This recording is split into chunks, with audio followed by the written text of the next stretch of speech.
I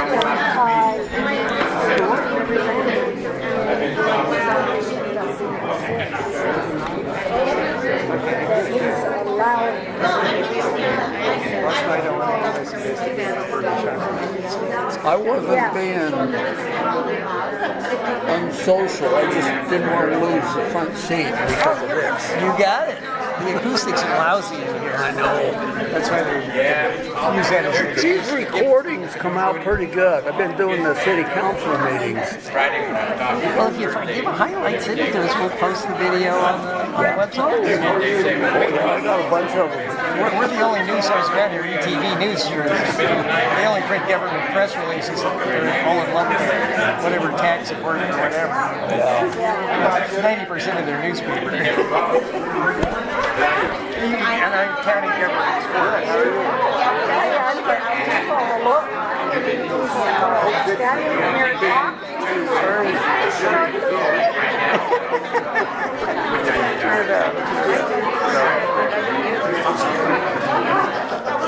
I gotta hurry up and get my I tell you, congratulations on being representative. You sure stirred up a hornet's nest.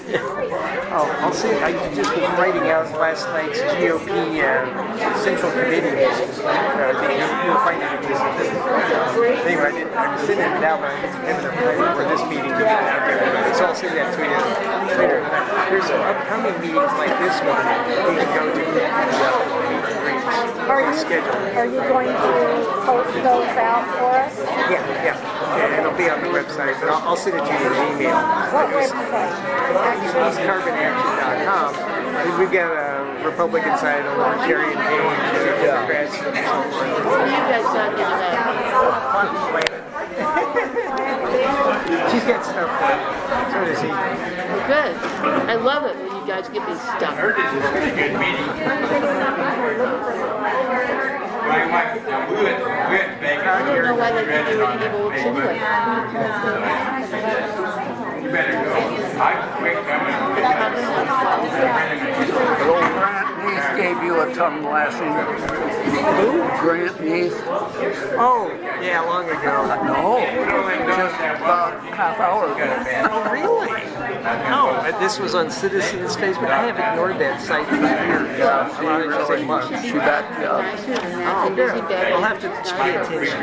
Well, they are not happy that Brock got voted in, and I said, well, it's called a caucus. You need to show up, and they needed somebody. Brock volunteered. Nobody else. He didn't volunteer, I know.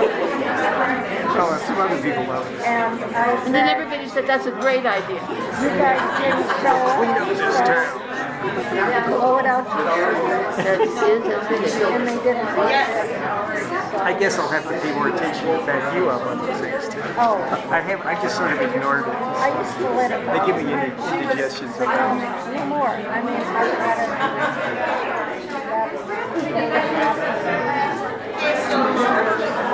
Glenna back there. Huh? It was Glenna Hardy back there. We're going to throw some fruit in the back. Okay. We're going to go ahead and get started with our You might want to talk a little longer. Yeah, you might open my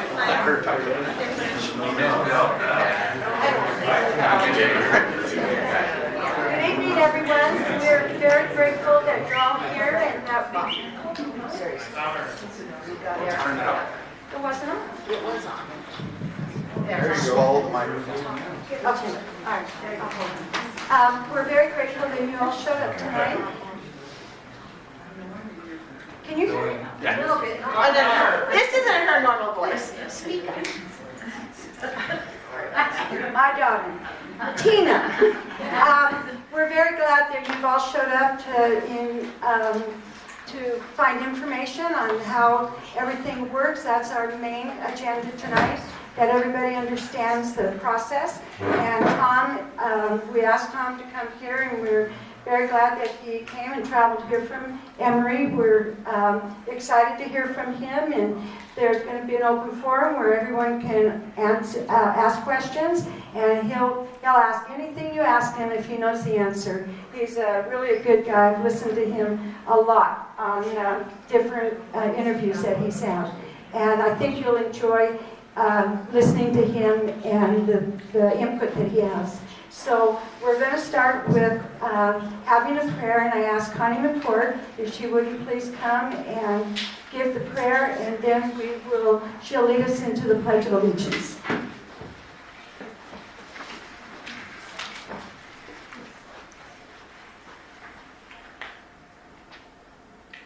Our Father in heaven, we're so grateful to meet here in this beautiful country that we have that is based on freedom. We ask Thee to fill this room with Thy Spirit, that we may be able to exercise our responsibilities as citizens to sift and sort the things that we hear and the things that we see and determine what is truth. And we ask Thee to help us to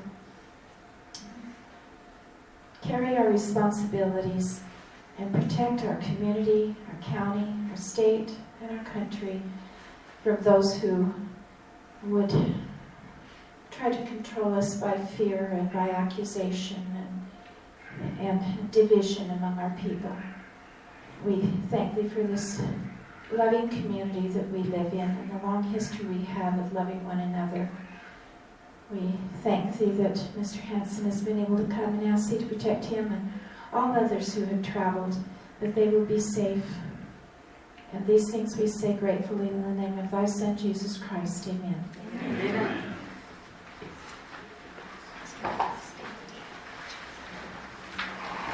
Please stand for the Pledge of Allegiance.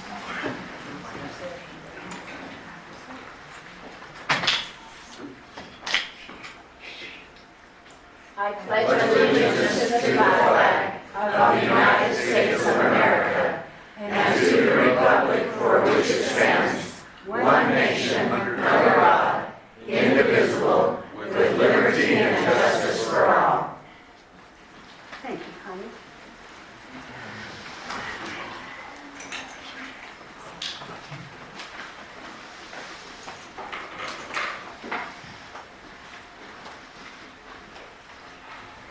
Hi, so most of you know me, but for those of you who might not, I am Marie's daughter, and I am the Carbon County Republican chair.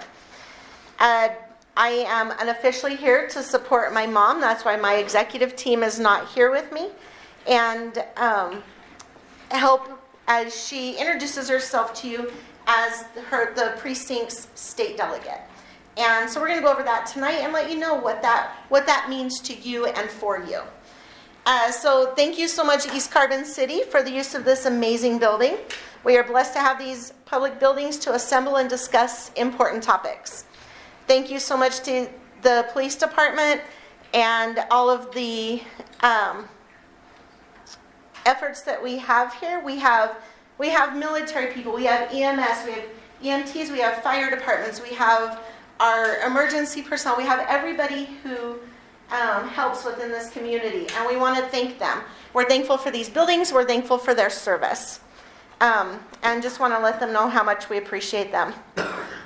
We love East Carbon. Andy was raised here, and I moved here in 1989, and we pretty much raised our children here. When we come back here, it's always like home. We actually toy back and forth with, do we want to move back into our house? Or do we, but we have a daughter and a granddaughter who really want to remain in Price.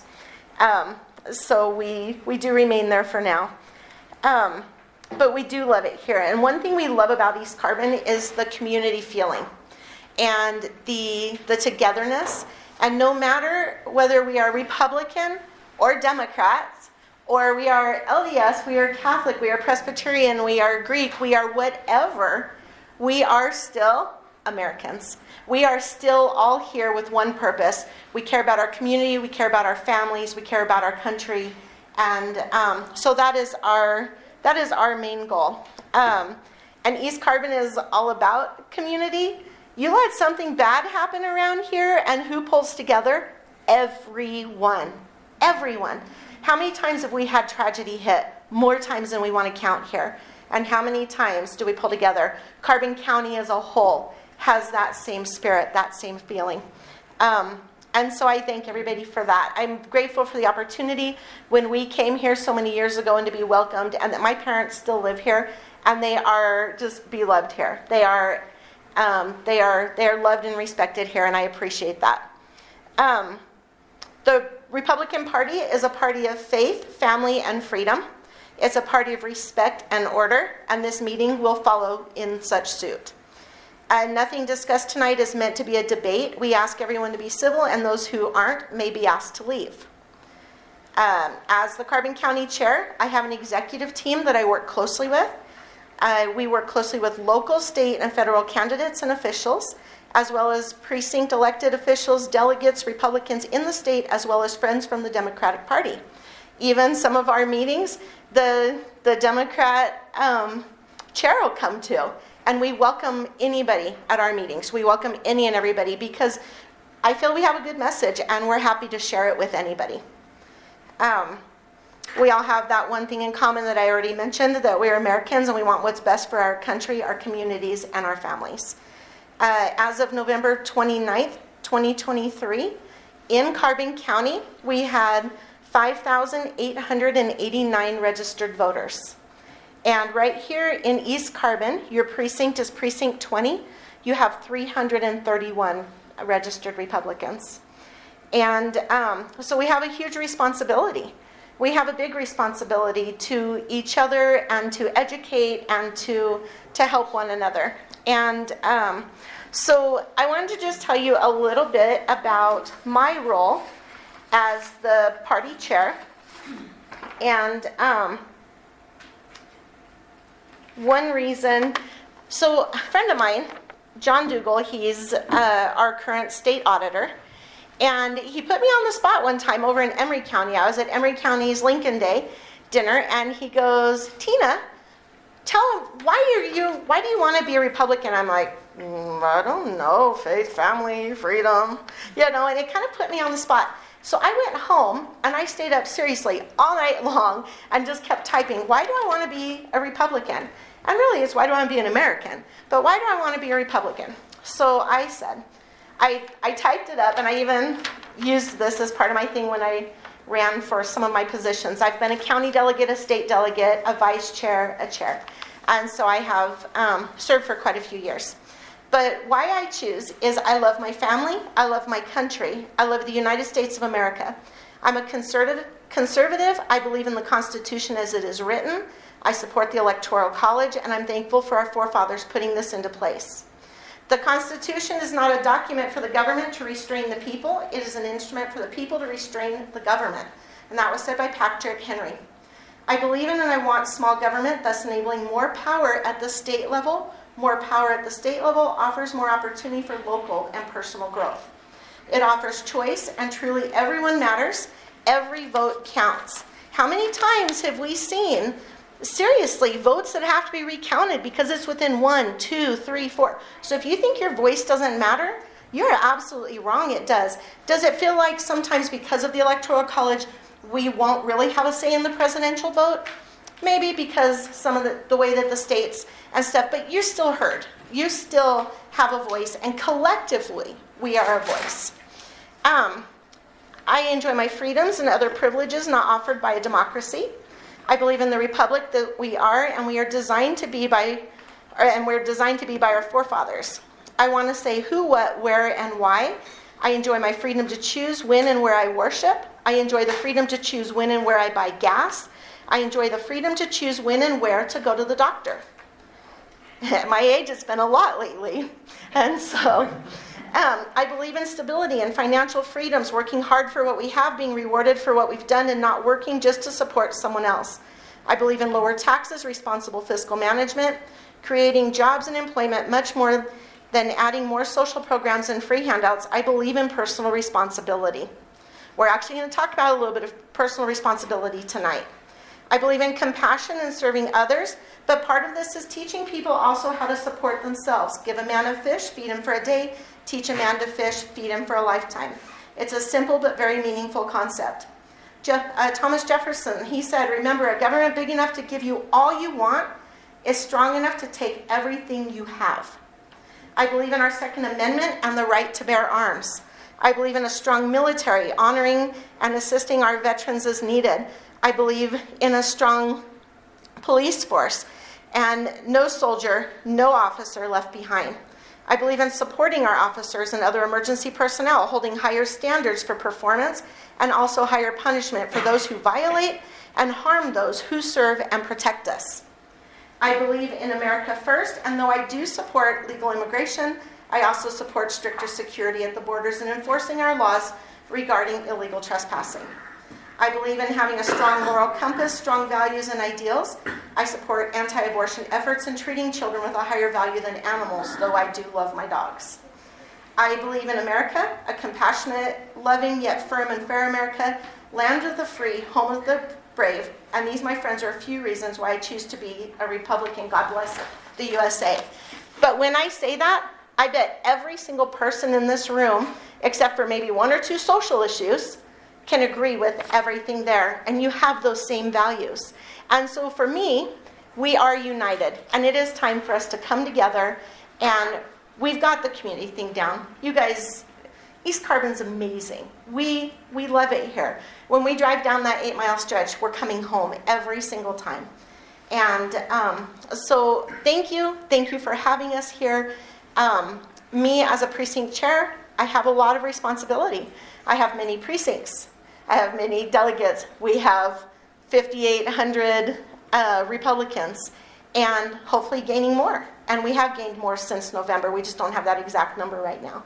And so we do need to keep encouraging our neighbors and our friends and our family members to at least seek the good, seek the right, and to go toward our families and our conscience. And part of my job is I am a state delegate, like my mom is, because being on the executive committee makes me automatically on the state as a state delegate.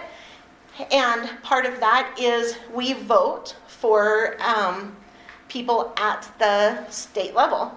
And so we had our county convention. So we had county delegates who voted who they wanted for like our commissioner, assessor, those positions.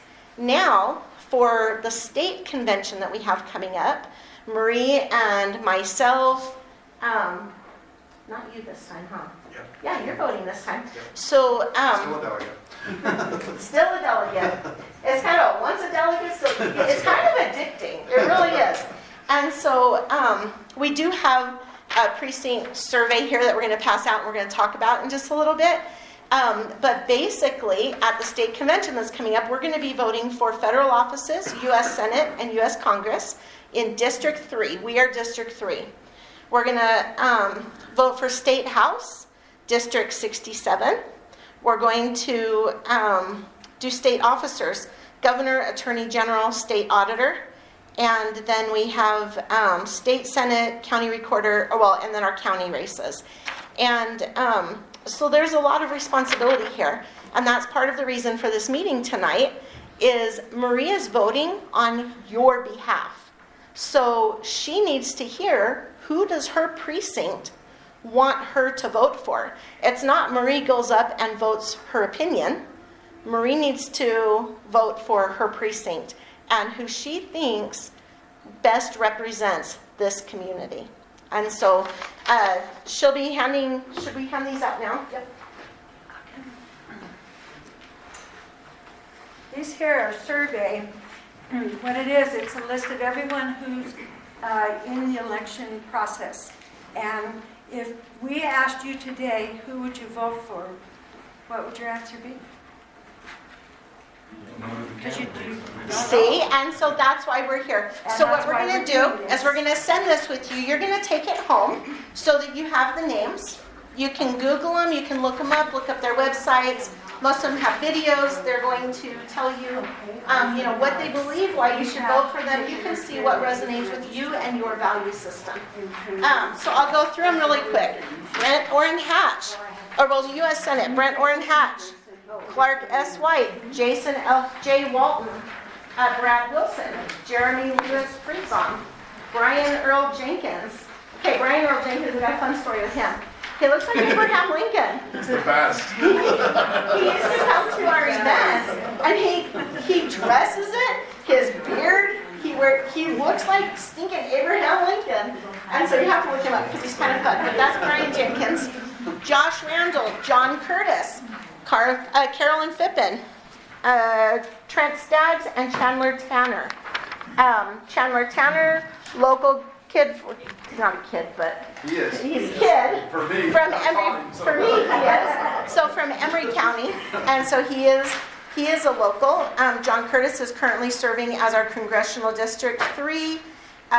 Brian Earl Jenkins, like I said, he's Abraham Lincoln. And so Brent Orrin Hatch, his dad is Orrin Hatch, who was in forever. So there's some name recognition, but I would encourage you to go to each of their websites and study them and see who you really think would be best for you, for your community, for your state.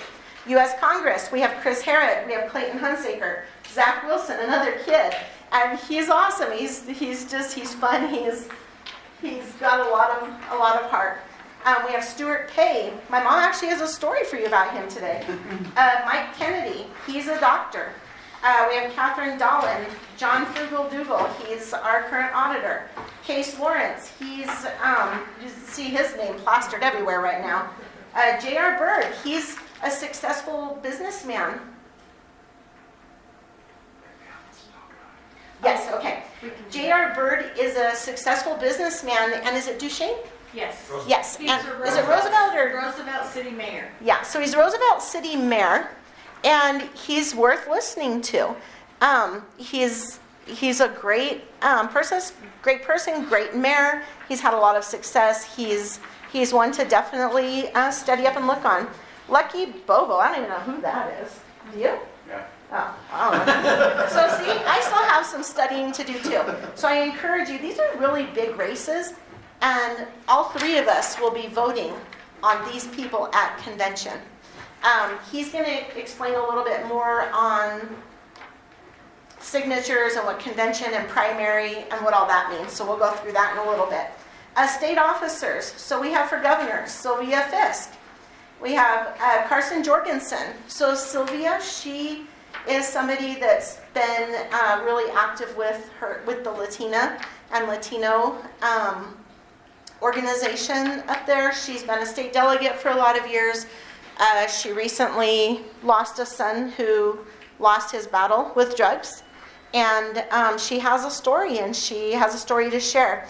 Carson Jorgensen, he was our state chair last time around, and he lives in, is it Ephraim? No. He's not far from you, Mount Pleasant. So he's in Mount Pleasant, and he is a true cowboy. You see him, and you're going to see him in boots and a hat, and he's fun to talk to. Scott Robbins, Spencer Cox, Phil Lyman.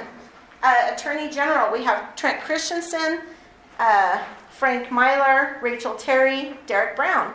Derek Brown I have personal experience with because he was a state chair before Carson Jorgensen was, and he was amazing, and he brought the state out of deep red debt to in the black, and had some great success there, getting the state party back on track from where it had been before. State Auditor Ricky Hatch and Tina Cannon. A lot of these people are going to be down here, and I'm going to tell you when you have an opportunity to meet them if you'd like to. State House, Christine Watkins, who is the current State House representative, and we have Tom Hansen, who will be running against her in this race. And then we have our county races. These people will be on the primary, and so whoever makes it through will get to the ballot. And so we have we have Jared Haddock, Max Jones, Paul Riddle, and for assessor we have Amy Schmidt-Peters and Gillen Bishop. State Senate David Hinkins, he is unopposed. County Recorder Kara Medley, unopposed, and County Treasurer Tara Madsen, unopposed. And we're really blessed with some of them because they've already been in those positions, and like Tara Madsen, who will be taking over treasurer, she has been the chief officer under the treasurer, and so it's a blessing because she'll be able to move into that role easily and shouldn't have too many hiccups. So I encourage you to take this, study the people, know who they are. I do know there's some Democrats in this room, and you can study those candidates as well. And I only brought the Republican ones, of course, but definitely do your homework, study, and see who resonates with you. And then what you're going to want to do is reach out to Marie and let her know who would you want her to vote for, and who do you really like, and have that conversation with her.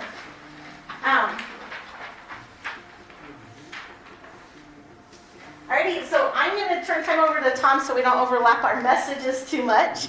And thank you so much. I appreciate you guys being here. Thank you for being open and willing with us.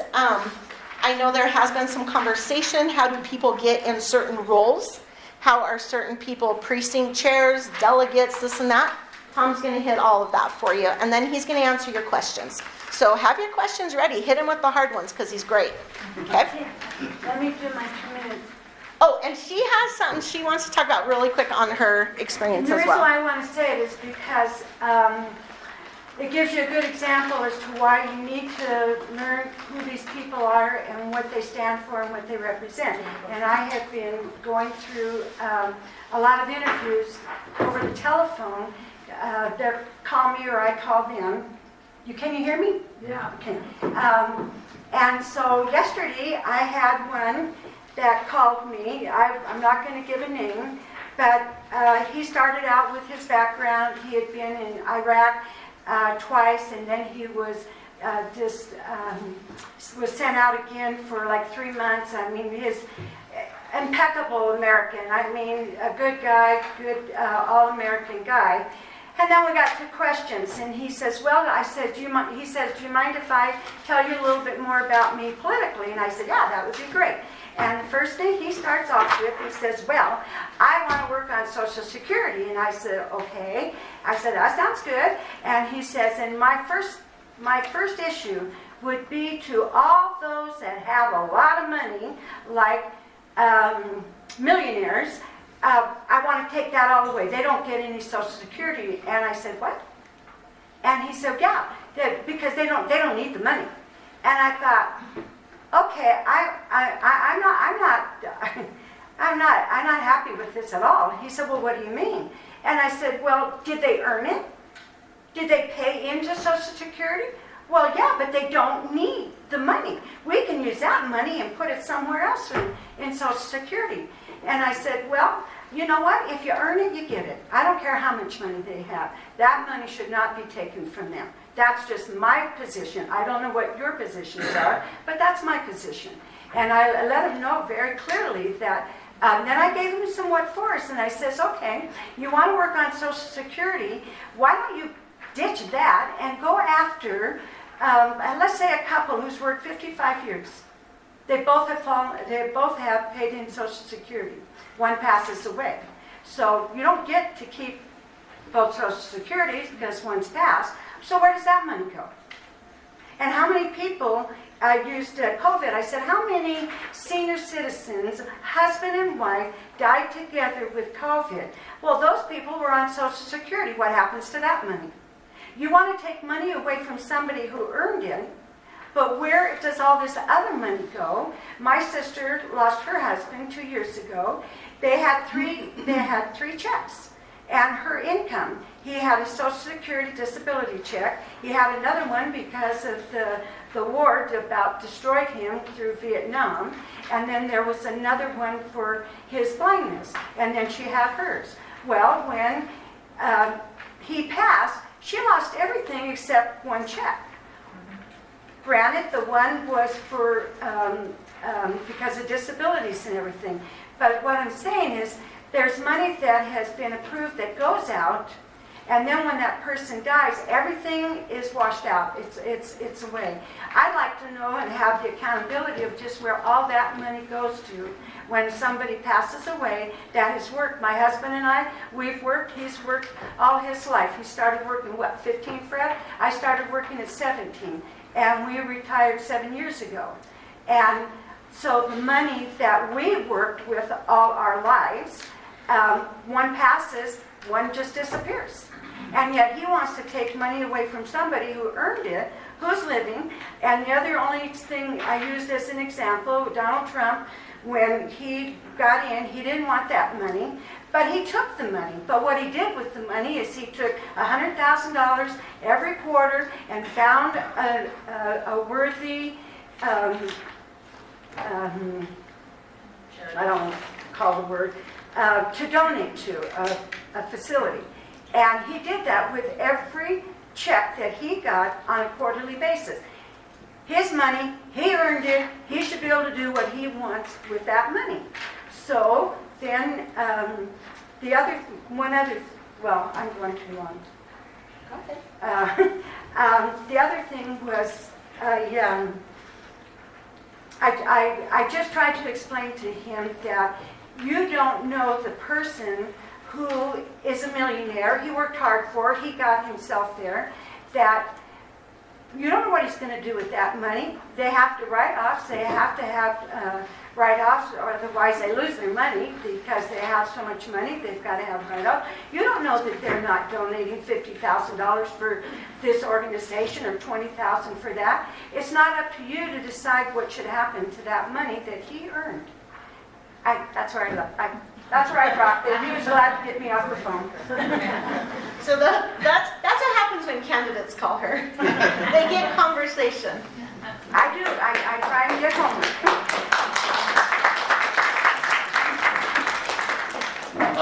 So I am running for House District 67. I'm going to tell you a little bit about myself, but before I do, I just want to thank Marie and I want to thank Tina. They're great people, and I've got to know them through the political process. I was the county chair in Emery County for 6 years, and before I started running for this. So got involved back in the day, but I'm a lifelong Republican, so I've always been a Republican. Because my grandpa, Davis, who was during the Depression, my great-grandpa Davis, he was one of, like he said, maybe 4 Republicans in all of Emery County. So back in the day, you guys know this because you're East Carbon. You know that back in the day, the union guys, man, they were all Democrats. I mean, that's just all there was to it. You know that. So and the reason they were is because Democrats used to protect the working man. Well, now they've got so environmentally crazy, is what I call it, that they've left the working man. They've said, well, sorry, we're going to leave you behind, and we're going to worry about the environment, which crushes the working man, because it crushes the jobs, and it crushes our energy independence. Which is something we need. So anyway, I'm going to give you a little background about myself. I grew up in Cleveland, South Cleveland. Nobody knows where this is probably, but South Platte. Some of you might know where that is. So South Platte, and then that's where I grew up on a little farm out there near the All Reds. So that's where I grew up. After I grew up, we moved, and my dad worked on Jordan L. Dam. After that, he lost his job in the mines, coal mines out there at Desby. And then he moved out there. Then I went to school at that time, went to BYU and came back because I've always loved this place. So I've raised my family here. My dad's 73. He works in a gold mine out in Nevada still. He heavy equipment operator out there. So I come from a hardworking type of family. That's where I learned everything from, is from my dad. So, but my boys, super proud of them because not one of them lives in my basement. So that's an accomplishment nowadays. So I got 3 boys. So yeah, some of you know, you're like, yeah, I wish mine would move out. So, but I got 3 boys. Not one of them lived in my basement after they were 18. So that's the biggest accomplishment in my life right there. So they're great kids though. So I have one who is in the military. He's in the National Guard right now. I have another one who's highway patrol. He works in Salt Lake as a highway patrolman. He's on the DUI squad, so he says, I don't remember the last time I gave a speeding ticket. All he does is DUIs. That's his main focus. He wants to keep the roads safe because that's the biggest problem, really, honestly. So he's like, yep, that's what I do. And I'm pretty proud of him. He found something that he really wanted to make a difference in the community. So, and then my youngest son is Jaron. He's right there. He's a state delegate in Price, and he just moved back down here because he loves this area too. I mean, that's what we want, don't we? We want our kids to be here. He has my grandson, my oldest grandson Danny, is his boy, and man, he's the joy of my life. So that's what I appreciate, as I love this community. I've always loved this community. Like I said, when we moved out, after I got my degree, I wanted to get back here. That was my main goal. In fact, I don't know if I should tell this story because my wife was mad at me. I don't know if she's still mad at me. She's only been married to me for 32 years, so she could still be mad at me. You never know. So we went in, I had an interview, and Bill Jukes, you guys probably know Bill Jukes. So Bill's my uncle, by the way. So I go in and have my interview at Carbon High, and I'm a math teacher. So first job, I have about 6 jobs, but that's my first job, is that one. So I go in there, have my interview. They say, you got the job if you want it. I said, well, sure, I want it. I came back out, my wife was in the car, she goes, so how'd the interview go? And I said, well, I got the job. And she goes, so we're moving down here? And I'm like, well, yeah. And she's like, oh, okay. So she's from Granger, and so, but she's found out that this is God's country. She didn't know that before, but now she knows that this is God's country. So we moved down here, and like I said, raised my family down here. So that's a little bit about me. So I'm mostly going to talk about how the system and process works. It's kind of confusing. I first want to say, though, I am so impressed that there are this many people that care. I mean, seriously, you don't know. Apathy is the biggest detriment to our society, I believe. And we are an apathetic place. And it's worse, getting worse all the time. Kids don't even show up to school anymore, by the way. Apparently, since COVID, everybody decided no more school. It's the weirdest thing I've ever seen. So, and it's just apathetic. It's just, they seem to go wandering without purpose. So for you guys to be here tonight is super, super impressive. Like, really impressive. I'm super impressed. So you want to know, you want to learn, you want to get to know what's going on. So I got a couple questions for you. This is going to be more of a conversation. So what kind of government are you guaranteed in the Constitution? A small one. Small one? It's definitely a limit. The Constitution is for limiting government, for sure. Okay? Of the people, by the people, and for the people. It's for the people. Exactly. The government should be people first. It should be, think about a triangle, right? The top is the federal government. It's very small up there. Should be. Okay? And down here is the people. And that's where the power should really lie. So always think of the government as a triangle. And you're the key foundation. When they talk about foundations and cornerstones, it's you. Okay? So that's why I'm so impressed with you guys being here tonight. But specifically in the Constitution, it says the type of government that you are guaranteed. Does anybody know that? Very good. See, this is why she did the pledge and the prayer. So yeah, Article 4, Section 4, actually, if you want to look it up in our Constitution, says that you are guaranteed a Republican form of government. Now, when I taught school, and I taught school in Emory, and so you can get away with a lot there. I would start with the Bible, and it was kind of weird because most people would think you'd get fired for that. But I was doing it to show how we have terrorism today. And so we read the story of Hagar. In the Bible, because that's how come the Jewish people, and it goes all the way back to Abraham, and then the Islamic people, how they split. And so we start with that. And so it was really historical, but still I read the Bible first day, because we needed to understand that. So, and I don't know if I can get away with that in Salt Lake, but I can get away with it down here, because people understand what we're trying to talk about. But when I said Republican form of government, I always used to tell my kids, well, that just means you have to vote Republican. They laughed and they thought, well, that isn't right. I'm like, no, that isn't what Republican form of government means. What does Republican form of government mean? It means a republic. What does that mean, though? Yeah, go ahead. It means we vote for our leaders act on our behalf. Exactly. You just got this paper, right? How many people are there for Senate? 11. How many people are there for House? 10. Okay? So there's that many people just for those two positions. Do you think that you have well, honestly, a lot of us don't have the time, or we don't really care, to know everything about every candidate. So do you have to? Yes, we should. You should know a lot about the candidates that are going to be on your ballot. Now, not all these will end up on your ballot. Who's going to help narrow that ballot? Delegates. Marie is going to help.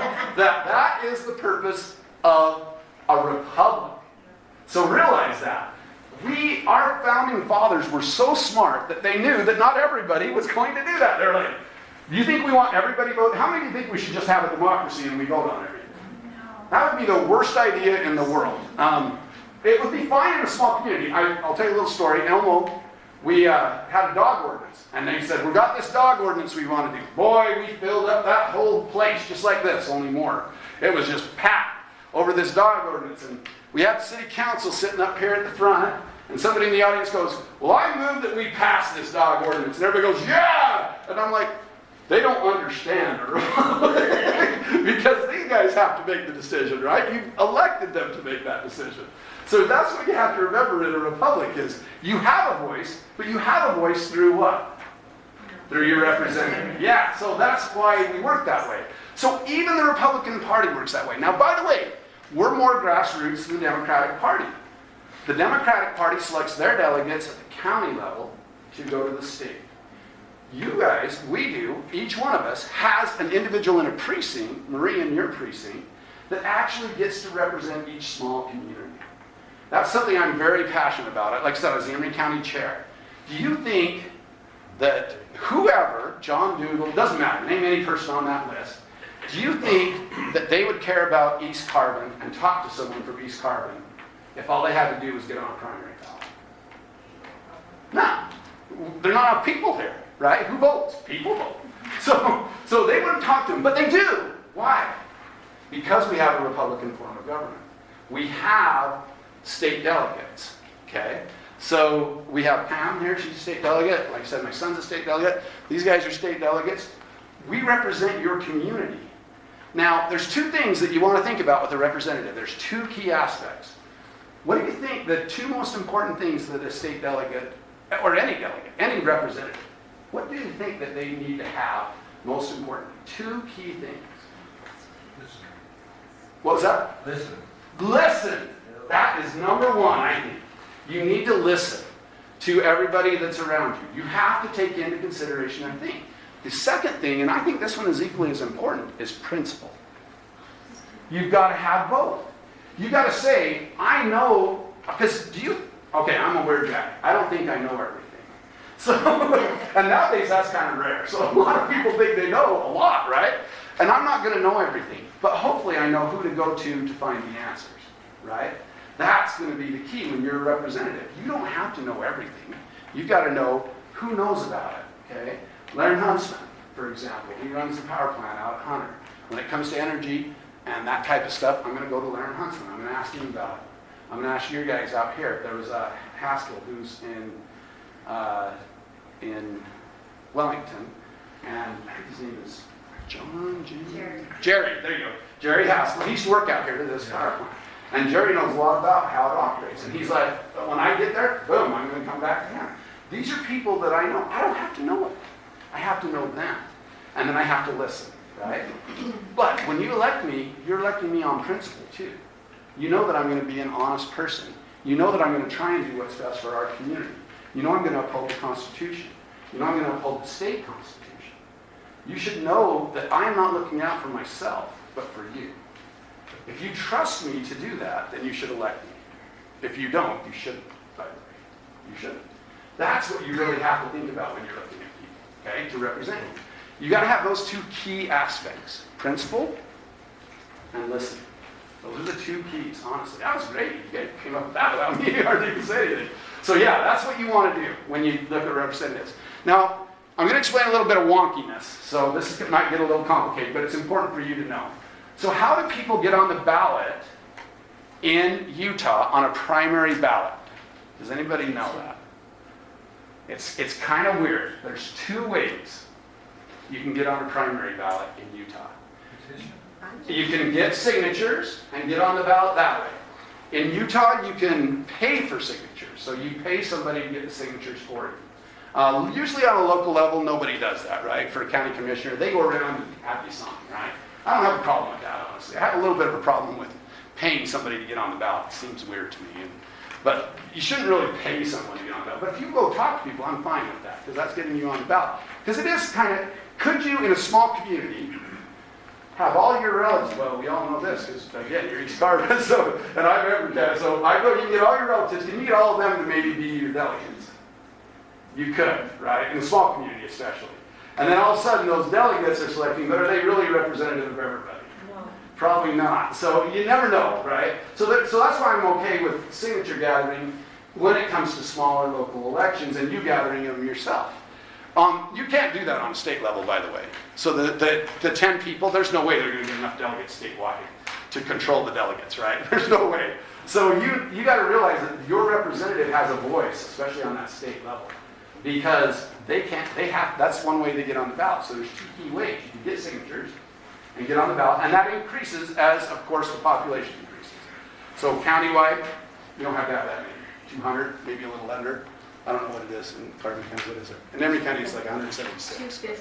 250. So ours is 176 in Emory County. So, but yeah, it's just a small amount, right, to get on a county ballot. For a state ballot, so my race, you have to have 1,000, because I'm a small district within the state. There's 75 districts for House. For state senator, I think it's like 2,500. And then for House of Representatives, those 10, some of them are gathering signatures, but they have to get 7,000. And then your statewide races have to have 28,000. So that's a lot of signatures, and they all have to be verified. And you have to make sure they're Republicans. You have to make sure they live within the area that you represent. All those things. So it's not as easy as it sounds, which is a good thing, because really the delegates are going to be able to vet those candidates better. Because if you get a ballot in the mail and it has all these names on it, who's going to win, and by what percentage? We don't know who would win, but by what percentage would they win? 20%? Right? I mean, 5 people on a ballot, 20% is 100%, right? So if we have 10 people on a ballot, maybe the top vote getter gets 20%, and yet they're claiming that they represent the Republican Party. Can you see a problem with that? 80% of the people didn't vote for it. You see what I mean? So we need to be able to narrow the ballot, and some people don't understand that, and that's kind of where we have to have these high thresholds of signatures. Because if you don't, because by the way, what if you sign 2 or 3 people's names? Or 2 or 3 people's petitions? Only the first one to turn it in actually gets to count your signature. The other ones don't. Which is interesting, okay? So let's say you sign like Dougal and Case Lawrence and all those guys. You signed all of them, right? You signed a bunch of them. Well, only the first one to turn it in actually gets your signature. So that limits access to the ballot. Right now there's, I think, only 2 for both Senate and House that actually have the signatures right this moment. There's probably 2 others that will have them by the time this weekend. So it's just this week that they have it. But that's one way. What's the other way to get on the ballot? You're getting to that. Yeah, okay. What's the other way to get on the ballot? Does anybody know the other way to get on the ballot? What was that? Caucus, through caucus convention system. Okay? This is what we call the caucus convention system. This is how I'm trying to get on the ballot. So I have to convince enough state delegates to vote for me. If I can't convince state delegates, I'm not on the ballot. And I'm okay with that. Like I said, I've always fought for this delegate system because I know it preserves grassroots local communities. Like I said, you think people are going to come out to East Carbon to get your vote? They're not going to show up. But will they talk to your delegate? Yes, they will. And that's why you want to preserve this system. So I believe in this system. I've talked to people from Fruitland.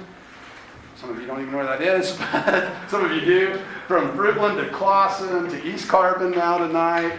I've talked to people in all these small, Kenilworth, I've been up there. You just go up to each individual community and you talk to people that represent that community. That's important because we're using a representative republic, right? That's what we're talking about. And that's what we do in the Republican Party. So that's the way I'm trying to get on the ballot. So that's why this process is so important. When does this process start of caucus convention? Do you guys know? It started about a month ago, actually. When was it? March 5th. Okay, March 5th. And by the way, I wish that we did this in Emory County because, trust me, I got to run it to each small community in Emory County. I've got to run all their little packets. All the way to Emory and then all the way to Green River. I got to make sure everybody's got them. So I got to make sure each little community has it. But you guys all meet at the high school. There's good and bad to that. One is you have a community type event like this, right? The bad of that is it's further away from East Carbon, so you don't have as much participation usually. So there's good and bad to having it in a central location. But it does bring Republicans together and lets them chat and talk. So that's a good thing too. So there's trade-offs both ways, but that's how you do that. So you participate in March 5th. Guess what percentage of the people participate in caucus? Whether it's Republican or Democrat, by the way. Democrats have a whole the same number. So guess how many? What percentage do you think participate in caucus? What? About 10%. You're exactly right. About 10% participate in caucus. Think So about just that. to give you perspective, so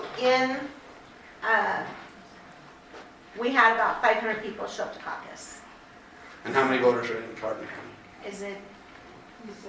Republicans. Sorry, registered Republicans. Yeah. I think it's About 5,000. 800. Yeah. So that's about what?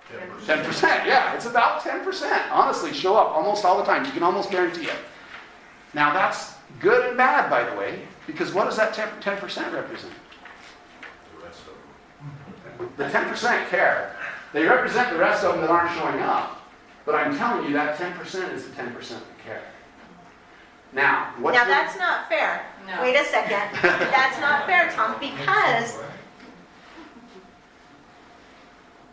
nobody in this room came to caucus, but maybe a couple. So that well, doesn't that's mean true, they don't care. But it means you might not know. I should say that. I think a lot of people, I think Don't we need know. to do more education Yes. before the caucus, Yes. before things. Yep. So that's my team's goal that's now, true. is to create more education. Some of them, and that is true, because a lot of us do care, but we don't know how to participate. We're scared about it, right? Or we don't know how it works, so we're scared to show up. Remember there was a terrific snowstorm that night? Yep. And us traveling Yep. after dark in the snow, Yep. 60 miles. Exactly. So I understand that there are limitations, so no doubt. Sometimes you can't make it to caucus, right?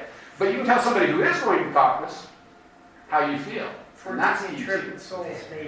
Yeah, and so it's important though. It is important to try and participate in caucus. And I always told my kids that when I was teaching them government. I would say, look, everybody can vote, and you're going to get a ballot, and if you get 10 names, you're not going to even know who to vote for, and you'll end up voting for the incumbent, and they automatically win. But you didn't vote for them on principle or anything. You just voted for them because that's who you saw. That's who you knew. So that's what everybody does, right? So you need to really think, well, wait, how am I going to know people? Well, this is getting involved in the caucus convention system. So I'd strongly suggest it's every 2 years that we start with caucus again, and then you serve as a delegate for 2 years. That's going to happen in 2 years. Show up, participate, and do this for me, because people get mad at the caucus convention system. They're like, well, I just want everybody on the ballot. We've talked about how that would be bad. Okay? So you don't want just a monster primary. That's going to be crazy. So show up, though, and then vet your representative. Talk to Marie. You don't necessarily want to pin her down on who she's voting for, but you want to say, what type of candidate are you going to vote for? That's what you want to do. You want to say, what type are you going to vote for? We also need to be notified Yes. of when it's. Absolutely. And we do that. It was in the paper. It was in the paper. Yeah, it was in Facebook for weeks. So Facebook, it was on the bulletin radio. boards, it was, I heard it on the radio. half-page So ads, it was everywhere. it's hard not to know. People have what a it is, responsibility to also seek Yeah. the information, not expect everybody to come to them. Yeah, so we need to. But this is good because you're here now, so you're going to know. In 2 years, you're going to hold a caucus again. Be there. Okay, it's always the first week of March. Always. So it's not hard. It's every even year, first week of March. I even put it on East Carbon Yep. yard sale pages. Yeah, We put it everywhere. It's definitely advertised the best we can. I mean, we can't knock on every door and advertise. I mean, you just can't. So we just try and post it the best we can. I know I have the same problem in every county. Some people say they don't know. We even put up signs that says caucus night, and they're red and We white. have it in every precinct. Yeah, everybody posts them. We have 2 per precinct, so there's at least some advertising. Now, that isn't saying that you might have overbooked it. That happens, like I said. But realize that's what you want to do. Okay, so that's basically how it works. Now, once you're in the primary ballot, then who gets to vote in the primary? And then when is the primary? You guys know? June is the primary, okay? It's actually supposed to be the 3rd Monday of June, but they're supposed to send out ballots usually right after the first week of June. Now, by the way, I'm not a total anti-mail-out balloter, by the way, but I think you should request a mail-out ballot. Okay, if you want a mail-out ballot, I think you should request it. Here's why I believe that. Because I think having an election day gives candidates time to talk. It gives you time to study candidates. If you mail it out, I know a lot of people, my grandma was this way, she'd get the ballot, she's like, ooh, I don't want to forget about it. So she hurries and fills it out and sends it in, right? Because you don't want to forget about it. So my grandma was always that way. She just passed away last year. She's 92. She was like, gotta get my ballot in. But then it came in the mail, we sent it back. And that's good and bad, but it really shortens that amount of time the candidate has to contact you and talk to you. So that's the problem with it. So I would prefer that we ask. You've got to ask for a mail-out ballot if you want one. Yeah. In regards to asking, as the precinct chair, we're going to be asking every Republican and anybody else if we can get their email. We have their permission for it, and same with phone numbers, so that other Republicans can then communicate and create committees for candidates. And let me say this about that. That's an individual right for privacy. So you have the right to choose to do that. Because we believe in that right. So That's why the list that we sent out did not, because that is considered protected information. Yeah. So I'm going to promise you right now, as the party chair, that we will not ever give out your email or anything else unless you ask us to have it. You ask us to email you, put you on our email list, because we send out a lot. But that is your protected information. Don't you ever let anybody bully you into giving that information. You do not have to. Go ahead. Thank you. So let me be clear here. So you're saying that you're suggesting that a person should have to suggest a ballot, request a ballot instead of just have it receiving a ballot? just to straight email, and then you still got to vote. You're voting. So compared to like the previous years, we just received the ballot. So we get that anymore. We have to request one. So if you ask for a ballot, if you want to request just once, you only have to request once to say I want it sent to me, rather than vote on election day. Because I think what we've lost, if you read the Constitution, does it specify a day? It does. It says the first Tuesday following the first Monday. So there's constitutional provisions that say this is when we should have election day. Why would we set an election day? So people remember. So you know when it is. That's one important thing. And two, so that everybody has the same amount of time to verify and vet candidates. So by shortening that with the send-out ballot, that's sometimes shorten that. Now, should people be able to get one? I still think it's fine that they get one. But I think you should be able to say, I want it. And if you want it, that's fine. You can disagree. But if you want it, then you get one. If you don't want it, then you might not get one. Then you get to vote on election day. We're not taking away your right to vote. We're saying that you get to choose which one you want. Now, let me say something about mail-out balloting, though.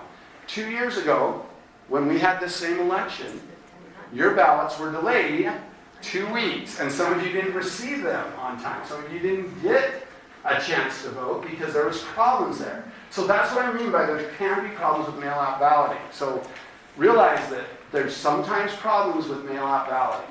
So if you want one, I think it's great that we send you one. But I think you should request that because of that, because there can be problems. Because the printers have problems. That's not any elected official's fault, by the way. It was the printer who had the problems. Yeah, go ahead. Right, so there can be a printer problem, there can be a mail delivery problem, anything can happen. I'm not going to trust somebody else with my vote. So here we are again, dual responsibility. So the county does have the responsibility and the state to get ballots out, get those things out on time. But if you don't receive yours, like I didn't 2 years ago, I like to vote in person still. I went to the county, I like to get my sticker, I like to vote, and I like to make sure I deposit that. Not everybody can do that, and that doesn't work for everybody. But we have a dual responsibility here. Yep. If you do not receive your ballot, you can't sit back complaining, well, nobody sent me one. That's when you're going to want to call, make sure you get your ballot. I have a question for that. Yeah. If you request a mail-in ballot, isn't there certain criteria that goes with that, or just because you can't make it? Well, there used to be criteria for that. Okay? Well, that would be absentee. But that's absentee. Yeah. But I'm telling you, now that they have made that part of state statute, that statute could be changed, And that's how I would like to see it change, is where you just request it. Because there are people who have found that that is the best way. I also know people, you know how I said my grandma likes to send it in the first day? I know other people who grab that ballot and they study each name on that ballot for the 2 weeks. So they like having that ballot in hand for 2 weeks. If you're that type of person, by all means request the ballot and study it for those weeks. So that's why I like both ways. I like you to choose. So, say what? You say request it. Request it. Oh, you would just request it. You would just do one request with the ballot. To who? Who had your... Oh, yeah, it's just going to be your county auditor, clerk auditor, right? Your county clerk auditor is who runs elections.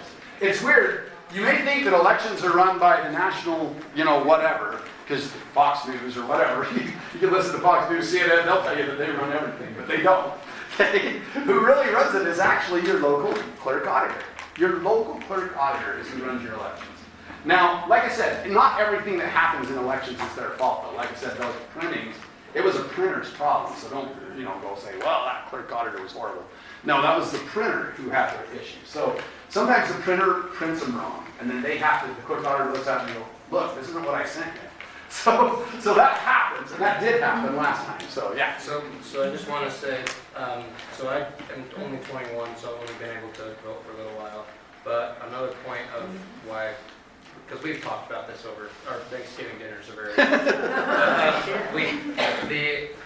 I've never been in a place where it was a community thing to go and vote, and I'm worried about my generation because it used to be, I'm sure you guys remember that you showed up and you'd say, hey, I've been looking at this guy, and this guy, what do you think of them? And you can talk and connect with the community. And for me, I get my ballot, check it off, and I mail it in, and I just forget about it, kind of thing. And so for me, I just would want it to have, I want it for a community thing, personally. Yeah, and that's me too. That's me. There was a group of us, we went every morning at 7 before the polls opened, and we got in there first thing, and there was 13 of us in Elmo. And it was the same 13 every single year. we would all be there at 7, right when the polls opened. We loved it. We just enjoyed each other's company while they were getting everything set up. So I miss that too, like I said, and I've talked to my kids about it. I said that's the sense of community that I felt. So I'm not saying it has to be that way. I'm not saying, hey, just get rid of all mail-in balloting. I'm saying let that be a choice, though. We don't vote on election day anymore. I just find that strange. Maybe you could be a card-carrying Republican with the clerk auditor registrar. Yeah. Kills you back. Yeah, exactly. So, now that's all I have to say. Is there any other questions about elections, how they work, how representative government works, how we are a republic and not a democracy? Is there any other questions on any of that? Yeah, go ahead. I'd always be curious with any politician, two things. What is your view of the minority of one? The individual rights and also free enterprise. Yeah, Bob, what's your... Well, we've all noticed that, like I said, when I think about that triangle, you are the minority of one, right? This is the majority, is this bottom line, and that is the individual. And if you read our state constitution, which I love, and nobody reads it, but it's really cool, you should read it. It says that, hey, what is our main goal and main job as a state government? You know what that is? It's actually to serve the people, but it's to create a capitalist environment where you can, that's what it says, you can create a capitalist environment. That's what ours says. It says you are supposed to let market forces and free market forces allow for what they can do. Now, it does say there is a role for government. What is the role of government? In the state constitution, it says you're supposed to do certain things. Guess what some of those are? What do you think? State government, what's its role? Education is one. You know that all state income tax has to go to education. They can only do two things. Their hands are tied unless you untie them. You could untie them this year. But you can tie, their hands are tied. They can either cut your taxes or fund education. That's the only two things they can do with income tax. Some people didn't know that. But that's because the Constitution of the state of Utah limits that use. Okay? Same thing on roads. It limits your use on roads. So when you pay a gas tax, what does that gas tax have to go to? Roads. It's in the Constitution. It actually says, here is the state's responsibilities. You see what I mean? And that's a good thing. Because what is a Constitution? It's a limit on the government. It says, look, here's your responsibilities. The rest is left to the people. Right? That's what we should follow. So any litmus test for any piece of legislation I would have is threefold, really, threefold. Number one, who is this piece of legislation helping? Now, you can be naive and think that you're always just trying to help the people, but trust me, a lot of legislation goes through that tries to help certain individuals who give money to politicians, or it goes to help the politicians themselves. Look into that legislation, okay? Because that happens, and especially on the state level, because we don't do it for the money that you make in the legislature. But could you funnel state money to your businesses or to things that you could, right? And so you got to really watch out for that. So who's going to benefit? That would always be my first question. Who's going to pay? Where's that money coming from? And most importantly, the third thing is, does it fulfill a constitutional responsibility of state government? If you have that litmus test, it's pretty easy. Elaine Wood and I worked on a referendum a couple of years back, 1920, right in there, so 2019-20. And it was because they wanted to raise 2020. 2020. Sorry. Did I say 1920? I was following. I meant 2019, 2020. Sorry. I just ran together there. I meant 2019, 2020. So it's right in there. So. We're awake. Yeah, sorry. Not 1920. Nobody was alive then. Okay. That's in this room right now. Well, maybe. There's some spirits. Who knows? But So anyways, we ran a petition thing, and it was weird because what the state government said is they said, we need more money. Well, guess what? We had the biggest surplus we'd ever had. So why did they need more money? And they said, we want to raise food taxes 250%. We want to raise fuel taxes and rack rate taxes on that fuel. Well, guess what? We have to buy a lot of. You guys know this more than anybody. Fuel. You have to go into town just to go into town, right? So I don't know the same way. We live in Elbow. I mean, you did just go to price. It costs us more fuel, right? So fuel is a big deal for us, and so that was going to hurt us. So it was really going to hurt rural Utah. The other thing they were going to put it on was services, but only the services that they didn't want to protect. Lawyers? Nope, those services are good. Real estate? Nope, those services were good. But insurance agents? Nope, they weren't good. You were going to have to pay. So whoever they had, they had a little group that they wanted to protect. They did. Basically, any small business. Yeah, all the small businesses though are going to have to pay. The weirdest one. So I have a daughter-in-law, Jaren's wife. She cuts hair.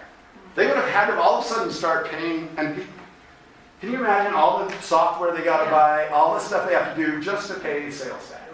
So they would have went out of business just trying to get the software and all the appropriate things, the regulations that they'd have to follow.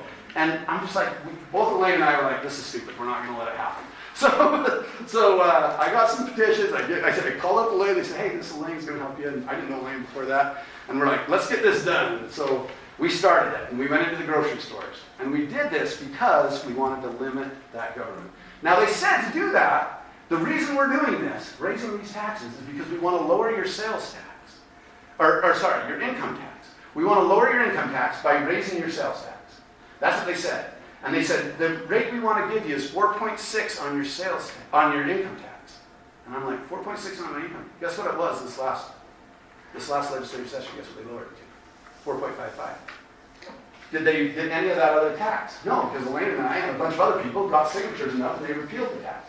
So they didn't increase the tax, and yet you still got the what? You still got the tax cut.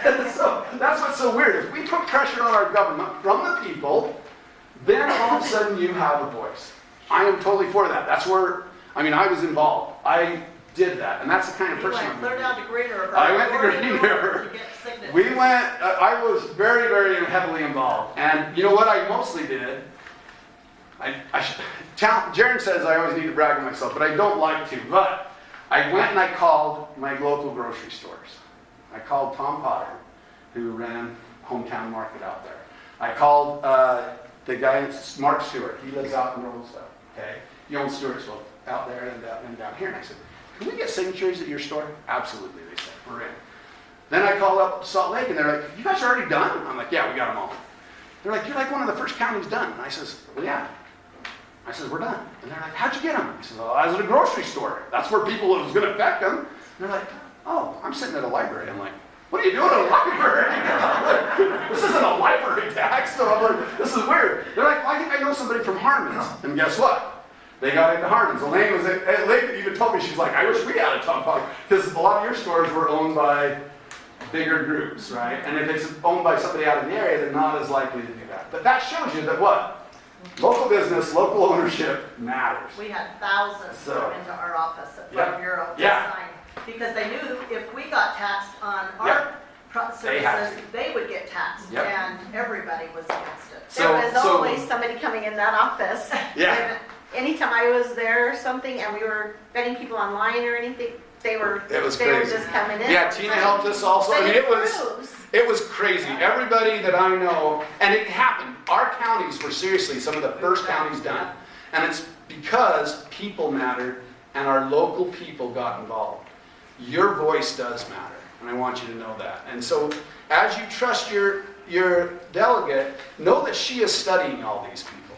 Know that that's what you elected her to do, and that's what you trust her to do. But at the same time, if you have somebody that you've studied and you really like, let her know. That doesn't necessarily mean she's going to vote that way, by the way. She's going to vote for who she thinks will help your area the best. She is your representative. And that's what we want as Republicans. That's what we believe in. That's why we believe in a Republican form of government. So realize that's what we're trying to stand up for as state delegates. That's what we're going to try and do as representatives. Is there any other questions on anything else you'd like to ask? So that's just kind of what I was going to give you a spiel on. Yeah, go ahead. Talking about this tax, how would you find out who proposed this tax and who supported it in the state government so that you can vote accordingly at some point? You can look it up. I don't know. And I had almost a fist fight over it because she came down going to look at that we got signatures. Yeah. And she said, this is not going to hurt the people. I called my brother who was on Social Security, and he said it's not going to hurt him. And I said, does he get his hair cut? She said, well, of course. Does he have a dog? Yeah. Does he get it insurance? groomed? Does he go, and I came up with 10 different things, and she says, I didn't know any of that. Well, she didn't know, but she still was, She was against this. She was very, When they found out that I was involved, I got a nice packet of education to let me know why I was from Rusty on the wrong side. Well, no, it was from the same person she's referring to. And because they were going to educate me why I was wrong. And I absolutely supported what they were doing. So by the way, Ellie. Hold on. Oh, sorry. Let me tell you where you can I was going to say that. le.utah.gov. So everybody should put that in their phone, by the way. le.utah.gov. Okay. le.utah.gov. Okay, that's the legislator's website. Now, by the way, everybody complains about transparency. We have one of the most transparent states in the union, honestly. It's weird that everybody complains about transparency. I'm like, it's out there. We just don't know where to find it sometimes. So go ahead. So he didn't say this, but I work for Farm Bureau on their federation side, their policy and advocacy side. I was at the state capitol this last time, and a lot of people don't know this, but another link you might want to put in your phone is disclosures.utah.gov. Yep. You can find your representatives, you can find your candidates, and see who's donating to their campaign. And more often than not, you can see, why would our guy, our representative or our whoever. What's the link for that?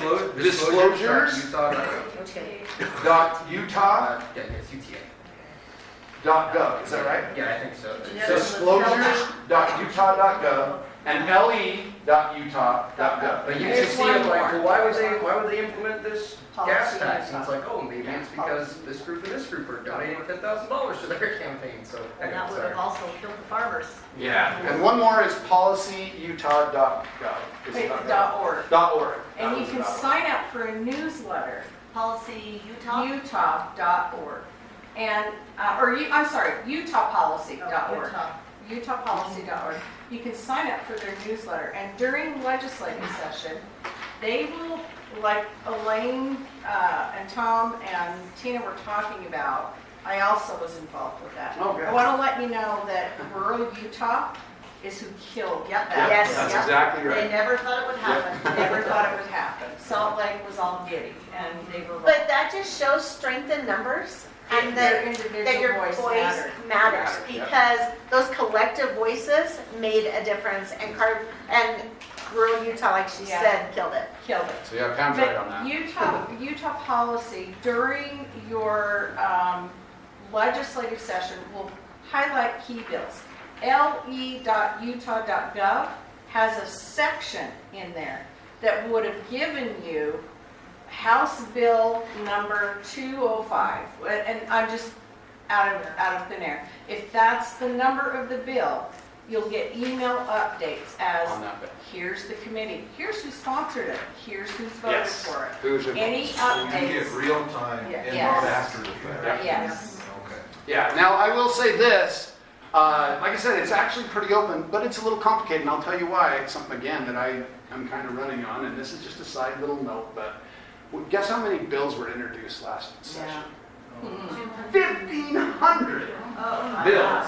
Now, we just talked about it. How many legislators are there?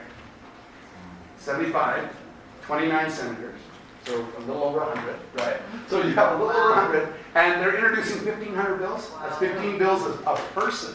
That's crazy. Now, supposedly we're the most well-run state in the union. Every time Cox says that, I'm like, well, then why are we introducing 15 bills a person? You should limit it to 5. You should be able to get anything done with 5 that you need to get done as a representative. But that's just my own personal feeling. I don't think you're there to run bills. You're there to govern, and you're there to uphold the Constitution. That's what you're there for. So, anyway, that's my opinion. But go ahead. Well, first of all, thank you for coming to our forgotten city, because sometimes we are the forgotten city in the county. So thank you. Elmo feels sick, wait. But what I'd like to ask is, you obviously have an opponent, and tell us what you're different. What's your opinion? What do you think you would do different than what your opponent has done? Well, so you guys all know my opponent. You know Christine Watkins. She's been. No, we don't.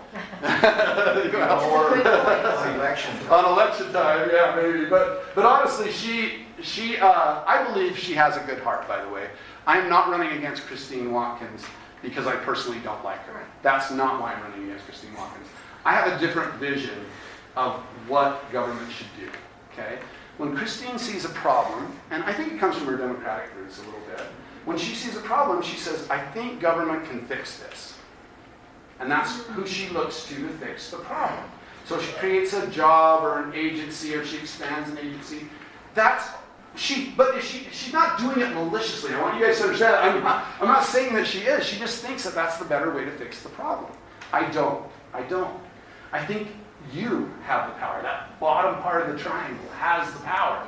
And so if I can create a situation where I give you more power, I give you your money back when it comes to taxes, and I let you create the economy you need. If I get rid of the regulations, let you open a coal mine, for heaven's sakes, in this area, or any area within Carbon-Emery County, then let's do that. Let's try to lessen those regulations. Let's try and take our public lands back. Let's try and do those things that give the power back to the people. So that's the difference. So if I can boil it down to that one thing. Where do we look to solve your problems? And we just have a different vision of what that is. Like I said, if you think that that's your vision, that you think that government needs to step in and solve your problems, I'm not your guy. You should vote for her. So when I run against somebody, I just want to be truthful. I'm not trying to say that someone's bad. I'm not running against them for that reason. I'm running against them because I have a different vision for how we should run government. So just realize that. So some people think that I'm running against her because I'm mad at her. I'm not. I actually think she does everything to try and do what's best for her. She believes she's doing what's best for our community. She does. So don't think that I'm running against her for any other reason. Go ahead. And I don't see you really running against her person. You're running for the position. Right, I'm running for the position. So you're running for the position because you have a vision that you think that you can enhance. Yeah, the question was though is just how do I differ? And that's how I differ, honestly. That's the bottom line, is how I differ. Now, am I still going to fight for rural education? Absolutely. In fact, we have a bad funding formula. Let me go into that a little bit to just show the difference. So the way we use our funding formula is we call it necessarily essential small schools, okay? So East Carbon gets twice the WPU for their school, okay? But guess what? It goes to the district and then they decide how to spend it. So whether it actually gets here or not, that's up to your local place. But I would like to get rid of all that and just say, look, if you're a rural district, 4, 5, 6, then under state constitution of having good public schools that are equitable, by the way, The lowest paid school districts in the state are, in this order, Emory is 41 out of 41. Carbon is 39. And Duchesne County is 35. So the lowest of all. And why is that? Well, because we got to travel the kids everywhere. It's not like our districts hate us as teachers. I never felt that. You know, I've taught here forever. I love this place, and I love teaching here. I'd never want to teach anywhere else. But that is the reason that we do that is because of just the stress on the amount of money. Well, what happens if I give that money back without the strings that the state puts? The state said just last year we had to adopt math books. Okay, I said let's adopt no math books. I said, here's why. One, we have all experienced teachers at Emory High. We're number 2 in the state in math scores. And I said, so for small communities, we're number 2 in the state. I said, we're doing fine. What we need is just to track the individual learner. I care about the individual, right? I care about tracking their learning. That's all I need to do. Here's a computer program that will do it. It costs $45 a kid. They said, okay, this book has that program. And I said, okay, how much is the book? They said, well, the book has the program, so you'll get the program with the book. I'm like, okay, how much is the book? They said, it's $135 a kid. And I said, so you don't want me to buy the $45 program, you want me to buy the $135 book? And they said, well, yes, because guess what? The state designates that you spend money on textbooks. So the state will pay for the textbook. If the district has to pay for the $45, then the district money, your property taxes, have to pay for it. So we'd rather the state pay for it than you. That's a waste of government, no matter what level you're on. I'm weird, I'm a math teacher, so I extrapolated that. So what I did is I said, all right, how many students are there taking math every year? 3 out of 4 years you take it. And I said, okay, how many high schools are there? If we saved $80 a kid, okay, you would have saved $27 million in just math textbooks. Just math textbooks in the state of Utah. If just that, that's not English, that's not all these other things. Let the district have the money. Quit having the state say how to spend it, and we will spend the money better if it's spent locally. Then you can fight. Then you can fight, because you can't fight a state. How many of you have ever gone to a state Board of Education meeting? Oh, that's pretty impressive, because there's very few that do. Okay, so that's actually impressive that you've been there, but it's rare, right? It's hard. You're trying to convince somebody who's representing the whole state, and you're this little guy from East Carbon, right? But what happens if you go to Carbon counties? Your school district meeting. Now you have more voice, more power. Let's restore local control, and we'll end up with better government. That's always been my idea of government. Local control makes better government. And that's honestly the difference in the way I feel of how government should be run. Any other questions? Tom? Yeah. I don't have to tell you, but some of these house bills really stink. Yes, sir. For instance, HB 124, is that right, Chief? Yeah. That is a total nightmare. When you get a chance to look at it, give me a call back. Okay, I will. I'll look it up. What is it?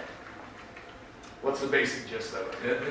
It's a nightmare that requires police officers to report, and then there's a judge out there somewhere that looks over all of these departments, and yeah, it's an extra reporting nightmare. So too much outreach. And there's your county, for example. I was there. Commissioner Martinez told me. He says, "Look, I got this." He says, "We got this thing from the state. They said we had to get radios that communicate with everybody else's radio. Great idea, by the way, so that all the radios communicate. But guess how much it cost them? Yeah. You guys know. Yeah. the police officer cost them $200,000 for the county. The state made the law, but it was an unfunded state mandate. Was that $300,000? Yeah, $300,000 including the cities and towns, right? So $200,000 just for the county, another $100,000 for the cities and towns in Carbon County. Just Carbon County. And so we need to be careful when we're being legislators. Again, you got to have that litmus test that says who's going to benefit, who's going to pay. If I'm going to tell these cities and towns that we have to do this, I better dang well pony up from a state level. It was the state laying it in the pot. And it was like I said, the idea, do you think the idea is bad? I'm not sure the idea is not a good idea, that everybody can communicate. I'm not saying it's a bad idea, but should that funding have to be ponied up from the cities and counties? Well, what they do is they go out there and they tell you... Unfunded state mandate. You have to do this. Yes. And then the state lends you the actually the money to do it with. Yeah. It's crazy. It is. It's crazy. We have some of these unfunded state mandates. That's what we got to look at. Now, I hate to keep beating Yeah, you're this up, I promise. Yeah, you're fine. But isn't that on the website right now? Isn't that? Yes, HB 124 is there. Knowledge? If you To go send all into that form? le.utah.gov and put HB 124, Yep. the reason I was asking him what it is, you'll want to look at the title too. And you can get an update. There's another thing that goes on outside of our regular legislative session that Tom will be involved with, or Christine will be interim involved sessions. with. They're called interim sessions, and they occur the second week of each month outside of your legislative session. So that Tuesday and Wednesday, there's a debate and a discussion on these bills. Typically, they're bills that either A, had issues that needed to come back for further discussion, or B, they're trying to get into the next legislative cycle. But to your point of, it's such a frustrating and a difficult bill, you can see bills that'll come back to the floor with either an amendment or a revision so that you can see an update. But you should do that. You also put your email address in there, and it comes to your email, so you don't have to go back into the site. Yes. Tom, you said something about 1,500 bills this year. 1,500 bills were introduced. I have 500 bills were passed. By And the you way. can't even Over possibly 500 bills. focus on 527. 1,500. Yeah, I have 527. one that didn't make it out of committee. Yes. There are Now a lot of them. that stinks. Yeah, it's We needed unbelievable. that as a county. Yes. We needed that one badly. Yep. That one's in our pocketbook. Yep. There's a lot of them that are that way. You know what we need to look into is how we do centrally assessed properties. Those are what's killing us, and that's what's raising our property taxes. So those are things that we need to look into. Do I have the answer right now? No, but I promise I'll look into it. You see what I mean? That's what we're supposed to do as legislators, is Well, I look was into listening on the radio, I was heading to California last week, and they were talking about Prop 13. We've all heard of that. They put a mandate on how much they could charge for property tax in California. They've had that for a long, long time. Now somebody has gotten around that, and now the property tax, I mean, as if it's not High enough. feasible to even live there, now they're going to get away around it. And we as Carbon County, we as East Carbon citizens have the highest tax rate of Carbon County right here. exactly. Why? I agree. And that's what I'm saying is we need to reassess how we're assessing, especially centrally assessed properties. Because as that valuation goes down, yours has to go up. And that's a problem because we let those corporations choose how they do that. They can either do it by depreciation costs, or they can do it by production costs. So if they're not producing, they choose production costs. If they're depreciating, if the federal government says you have to close in 2032, which they did, then all of a sudden they use depreciation. Now, do you think they're going to go back now that it's 2042 to 2046 when those power plants are supposed to close down? They're not going to give the money back. And they're not going to give us our property tax back. So those are some of the bills, like he's talking about, that hurt. TRT money, which is transient room tax. That is not allowed by the county to spend on just anything. We should. I don't know why I'm telling you how to spend it. The state should not be involved in that. That's what I mean by we need to get the power back to the local areas. Then you can complain all you want. If you go to the county, because now this is just me. Does that not bug you? When you go to a commission meeting and they say, well, it's not our fault, it's the state's fault, right? I hate that. So what I want to do is say, forget it, it's not the state's fault anymore. It's your problem, it's your issue, and I'm going to let you keep the money that you get. Now, figure it out. Now talk to your citizens, and you'll have more power and more voice. That's what I believe. And that's absolutely true. And one more thing we need to remember is when we go, so we had our county convention, and everybody but one candidate, we say, bought their way to the primary because they got their signatures. So Lenise Peterman, who is the mayor of Helper, is the only one that was eliminated. Everybody else that was running is on the ballot for the primary. So keep in mind that the assessor works with the state assessors as well and assesses your properties. We have had an assessor nightmare here for the last few years, and it is a nightmare. And it is bad, and we brought in somebody from out of the area to come in and clean up the mess, and being paid hundreds of dollars an hour, he is to clean everything up for us. So keep that in mind when you go and vote in the primaries, really study the assessor candidates on who you truly want to vote for. The Democrats do have one candidate, and we have two. And so you want to really make sure that you're studying that. I'm very strongly opinionated on this, but I have to remain neutral with my position. And so I just encourage you to really study who you really feel will be the best in that position. Doesn't always have to be the one with the most experience. It can be somebody that's teachable. So keep that in mind, and somebody who is, I don't know how else to Let's say it this way, because I can say it, you know what I'm saying, so. It's someone that's teachable. Has versus- integrity. Yes, that has the integrity, willing to do transparency, all of the above. Right. And you may have a candidate on there that you also need to, if you're not familiar with that candidate's name, talk to people. Talk to your precinct or your delegate. I can say our current county assessor delegate. has put us in a very bad position. Yes. And it's just true. And I will say no this. matter what he says and no matter how much he tries to convince people, I'm telling you, he hurt you. Your county delegates stood up for you. The county delegates, Yes. we called, okay, so they reached out to us as an executive committee, and they said, what are you going to do? I'm like, well, no, he's elected. What can I do? And then we looked into it. So could we unseat him? No. Did the state sent down 2 letters requesting he resign and requesting the commission do something to get rid of him. We have those letters. I'd share them with anybody. We shared them in our meeting. So what we did was, as a party, we took a stand and we said, we don't support this kind of behavior. We don't support what's been going on. So we censured him and we asked for his resignation. He said no, and he decided to run again. This is all public knowledge. We had these open meetings. You guys are welcome to any meeting we ever have. And I can always tell you about that. So we did. So me, I had to go in and speak, against this person and the job that's been being performed. Sign the letter. We censored him. The our county representatives that were elected at caucus voted on it, and they did vote for the censure. They did ask for his resignation, and then he chose not to. So he did stay in his position, but not with the Republican Party's blessing.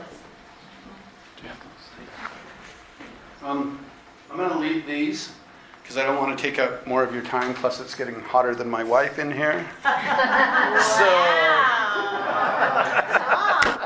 That's my wife right there, Dina. So. So grab this so that you can talk to me, because this has got my cell phone number on it. It's got my email on it. I want to be contacted. I want to listen. I don't know where you went. Well, the other thing, we have an event coming up. Yes, and then she'll tell you a couple of events. I think for our Lincoln Day, we had a Meet the Candidates. So the people who did come saw that we had a lot of candidates there. They could go around, talk to them, get to know them a little bit, listen to their talks. So what we decided was we want to offer that opportunity again, but not in the same formal setting. So on the 22nd, we have the CIB building down at the college. Put that in your phone. And from 5:30 to 6, well, most of these candidates here will be there. They're going to be there for you to come and talk to. So the first hour, we're designating for our state delegates, because those are the ones that are going to be voting for them at convention on the 27th. So 5:30 to 6:30, we've got it designated for the state delegates to come talk to the candidates, and it's the week of convention, so it'll be on the 22nd. Convention is the 27th when we vote for these people. What time is that? So 5:30 to 6:30 is delegates. 6:30 to 7:30, or however long it goes, is open to the public.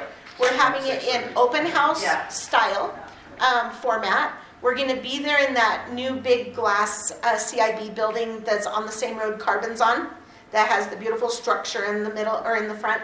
And it's going to be in the hallway there in the art exhibit area. And the candidates will be set up with their tables. They are excited. We have some candidates that weren't able to make it to our Lincoln Day because there were other bigger events going on. And I have to tell you, our Lincoln Day event, we've always maxed out at like 240 people at the college. We decided to move it over to the event center. We reached out to all the candidates and everything, and we had an amazing turnout. We had 336 people. We had over 22 candidates there that did come down still, and their teams and stuff.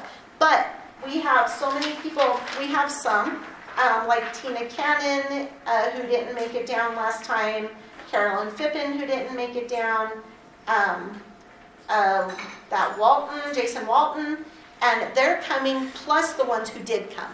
So we will have a lot of candidates there for you. Bring your questions. Seriously, write them down and ask them what is important to you and what kind of questions. Hit them with the hard stuff. Hit Tom with hard stuff. He'll answer anything.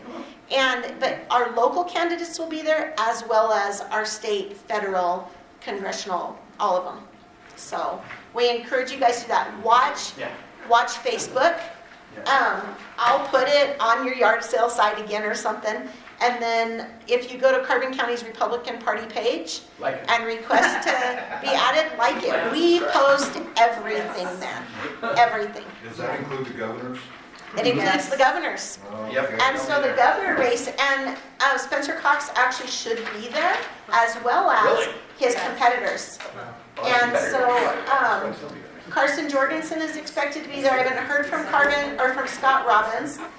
Phil Lyman is supposed to be there, and Sylvia I haven't heard from yet. So I messaged her privately and was trying to get a response from her. But I will say this, though. I don't think you're going to get better treats than you have tonight. So make sure you grab some of those. Yes, make sure you grab cupcakes, remade cupcakes. So. Yeah, you never want to pass those up. So yeah, you're probably not going to get better treats. Like grab treats. We don't want to take them home. Yeah. And grab my flyer so you can contact me anytime. So does anybody know what this little pocket on blue jeans is for? It's after you pay your tax, the money you got left over. You tell these in town about this. So super quick. Sorry, you go ahead. Oh, you're fine. I'm going to do the part that my dad doesn't like to do. So as a campaign manager, on this, you can find our website. You can also find that phone number is his personal phone number. I probably shouldn't be telling you this, but you can give him a call or text anytime. We really want to hear from you. And if you're willing and able, please donate if you can. We're going up against somewhere around $26,000 and from corporations and PACs. So if you have the opportunity, and don't feel pressured to do it, but if you can and you're willing and you're able, we would really appreciate that. And again, any questions, comments, concerns, give them a call. So yes. Tina, I have a question. Yep. Can I have the Melinda and Brock represent us?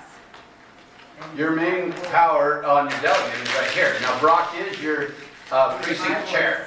So, okay, so let me expand on that for just 1 minute, because I understand what you're saying, and that is actually a common feeling in this room at the moment. So let me tell you how this happened. We had caucus night, and yes, there was a snowstorm. There's people that maybe normally would have come. The last couple caucuses, we had 0 people from East Carbon come. We had, I'm gonna throw his name out, Ryan Hepworth. He was the chair a few years ago, and at caucus, he looked at me and he goes, you know what, I don't have time for this. He handed me the packet and he walked out. Since then, you guys had Bob Wells, who was representing, to be able to do what he could, but you haven't had precinct chairs that reached out to you. And so me now, this is my first year as the county chair. I have been a county delegate, state delegate. I've been a vice chair under 3 different chairs, but I have a little more say now. And so I have an amazing executive team, and we have been reaching out and improving, putting systems in place, and really opening those lines of communication and trying to, like I said, for caucus, we had billboards, we had half-page ads. Now we teamed up with Emory County so that because we believe in saving money, so we split the cost of the ads. And so we were able to run it double time. we That was half-paid have been, they were half-paid dads, man. We did good. And it cost us $394. Our county party is in the best financial shape we've ever been in. We are doing very, very well. And what we do with some of that money is we help our candidates when it comes time for the election. It helps us. They can come to us. We can allocate some money to them for their campaigns. And so we are able to help them. If they were the convention. If they were the convention winners. With the 60% threshold. Yes, and we did have two that did that. So we did have Amy Peters, who for the assessor, it was about 89%. It was a very big percentage. And then Jared Haddock for commissioner won at 61% in the last round against Lanice Peterman. And then that eliminated her from the race totally. Everybody else had gotten their signatures, so they are all on the ballot anyway. But what I can really encourage now is come to caucus. If you can't come to caucus, you can submit a letter. You can have somebody from your precinct bring it and say, I want to be the chair, I want to be a delegate, I want to do this. And we can still consider those, vote on those, and look at those if you're interested in serving in those capacities. So, I'm just going to throw this out here. Brock brought friends. And my mom and dad were in there, and Brock brought friends. So, he had people to vote for him. So, there was no contest, there was no question. So, that's how Brock is the precinct chair here, is he showed up, and he brought people that voted for him. So, that's how. But had more people... I'm not arguing it. I'm saying he was voted in because people with Brock voted for him. Excuse me, I have a correction that I have to make.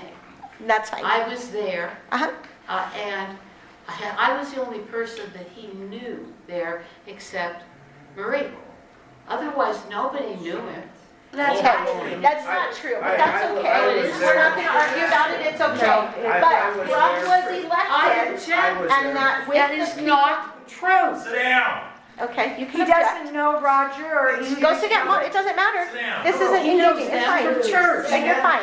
So just a second, Brock. I'll give you your moment. I'll give you your moment. After you're done. I will give you your moment. Okay. So what we have here, whether they were his friends or not, what I'm saying is, those are the people who voted for him. That's why he's there. That's why you guys are here today. Because we're going to create more awareness in East Carbon and start getting more people involved. Can you tell us what a precinct chair does so that they understand? Yeah, so I'm going to tell you he has no power. Okay, so for the people who say he's not a voice for me, he has no real power. He is a precinct chair. So he is somebody, and he is a precinct chair. So what he does is, it is his job to reach out to Republicans in the area and to get them to come out to vote.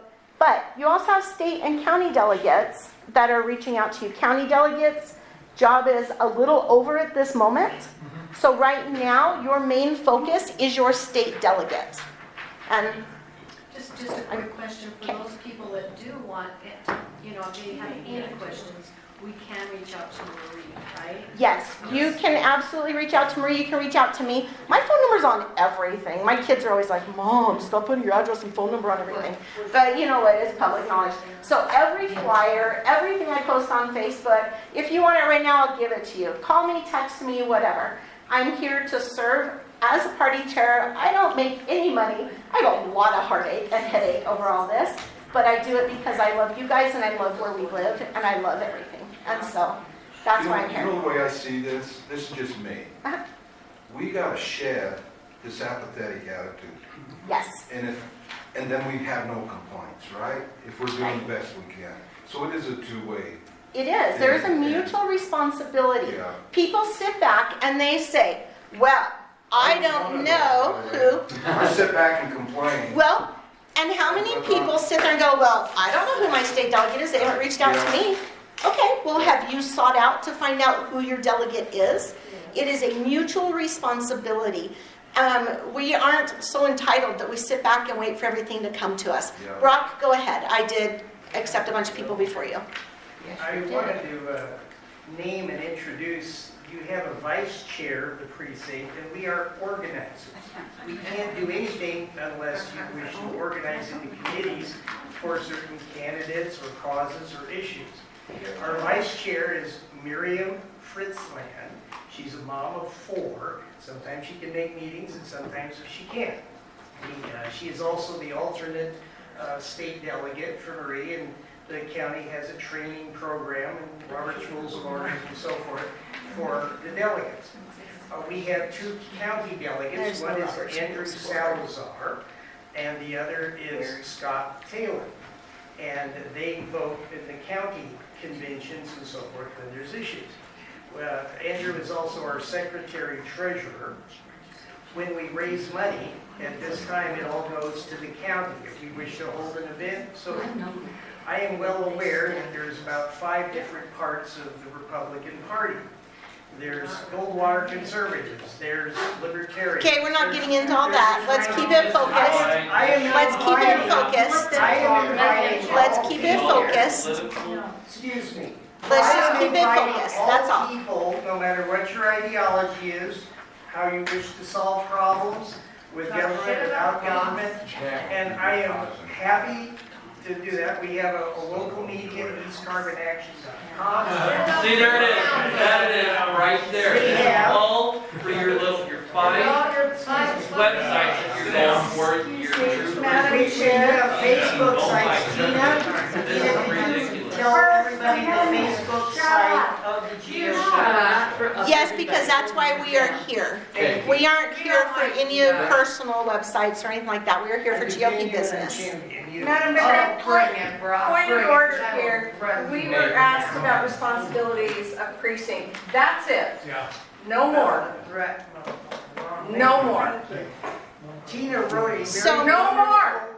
Tina is Brock, you're taking over a meeting that is valuable time here. Enough. People's questions. No. That's how we all see. If you want to sidebar, do it in the hallway. Let it read about people. Let's share. Talk about stop. Let's go eat. Yep. Okay, so anyway, if you guys want to meet the candidates, they're running throughout the state, locally, statewide, nationally, everything. Definitely come down to the college 6:30 to 7:30 on Monday the 22nd, and come and meet them. It's going to be just very casual. You can walk around, meet the candidates, ask them your questions. People are concerned. Brock is the chair here. What that means is he can reach out to you guys to get you to come to meetings, to vote, things like that. However, when I said he doesn't have power, he doesn't make decisions. However, he is on what's called our central committee. So I want you to be aware of that precinct chairs are on our central committee. So they are sort of our governing board. So when we have meetings, we all make decisions. However, nothing gets passed without at least a 2/3 vote. So it's not like he's going to make your only decisions, or any precinct chair is going to make the only decision. We have to do majority by at least 2/3. And so whether it's Brock, whether it's anybody else that's your precinct chair, that would remain the same for anybody. So what would be the process to have him move?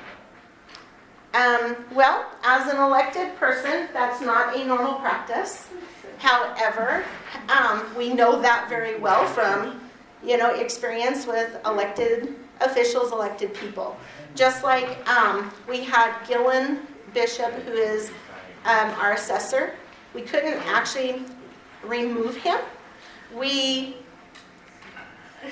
could have at some point, but we decided to censure and make the counties, the Carbon County Republicans, and we the Democrat Party too. I mean, they reached out to us as well. We kind of band together on that one. Every 2 years, and you elect people. So you can elect people. Be here in 2 now. years. That's how you. If you're not happy with somebody, if you didn't want me as the chair, if you did not want me as the chair, it would be hard to unseat me. However, you could ask for me to step down. I could look, and if the majority wasn't happy with my performance, I probably would humble myself enough to consider that. I would think about it, I would pray about it and be like, well, if I am not representing the people in the way they want to be represented, then I'm going to consider stepping down. And I would do that because I have integrity. However, if somebody else, if you wanted to unseat somebody, you could petition. You would need at least 60% or more of the registered Republicans. You could present it to the county. Then it would go before our central committee. And there are steps that we would take if somebody was that dead set on it. As a precinct chair, I can't go and solicit funds for my precinct. No, absolutely. No, absolutely not. That's against the law. That's against the law. Just to be clear, as a precinct chair, I'm a vice chair in my precinct, and our duty is to go out and try and get people to meetings. It's organized. Go. Your whole job is to organize. And that's the only thing we do is put up signs and help get people voting for our candidates. Hey, thank you all so much for coming out. Thank you. Yeah, thank you. We appreciate you guys. Thank you for organizing this, Tina.